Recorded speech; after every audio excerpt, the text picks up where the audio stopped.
Hi, this is Tal from Ridebox, and in this video I'm going to talk to you about a few common mistakes to do with roll downs. One of the first and big common mistakes that we see is that people are progressing too quickly into big roll downs.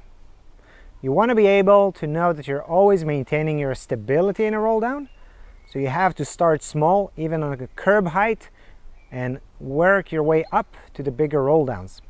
If your first roll down is going to be too big and you make a mistake, it might get you pulled over the bars. Now let's get into the actual common errors that have to do with your skills. When practicing roll downs, there is something in common with most of the errors you'll do. In all of them, you will feel a certain amount of loss of balance or lack of stability. You'll usually feel that with your shoulders and your head kind of swinging back and forth. So now we have to talk about which error creates that situation and how do we fix it. One of the most common mistakes we see when riders start to practice their roll downs is not setting up in a low enough stance. If you don't set up in a low stance, you might run out of range of motion while the bike still has a way to go down. That will create a pull and tilt your balance forward. Another very common mistake that you might have gotten as advice is to shift all your weight backwards before the roll down. That's not really good advice, and I'll explain why. As we roll down, our main goal is to stay balanced. If we are already shifting our weight to the back of the bike, our arms are all stretched and our weight now can only go in one direction, which is forward as the bike is pulling us through the roll down. So actually, shifting your weight to the back of the bike is one of the main reasons why people get over the bar. You might find that you're setting up correctly in a low position and still experience some sort of lack of stability or tilting. This could happen if you are very stiff or rigid with your body.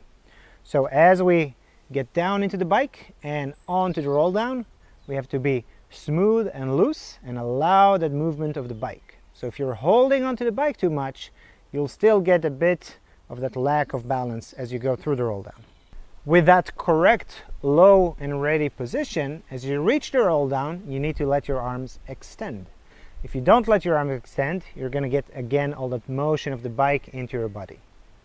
If you're feeling stressed and rigid on the roll down, maybe all you have to do is practice on a smaller one and get your confidence going. Another mistake has to do with timing. So the thing that times the extension of your arms is not you, it's the roll down. Sometimes the rider get in that low ready position, everything looks good, but suddenly just a second before the roll down, they extend their arms and try to push the bike into the roll down. What you really want to do is just get in that correct position, relax, and let the roll down move the bike under you. If you extend yourself too soon, now you're in that tall position, which brings us back to that previous mistake we talked about. Roll downs are a cool skill, they're fun and super useful. What you have to remember is that whenever you have a mistake on a roll down, you will usually feel your balance going off. So make sure you're always stable and smooth before you progress to the next bigger roll down.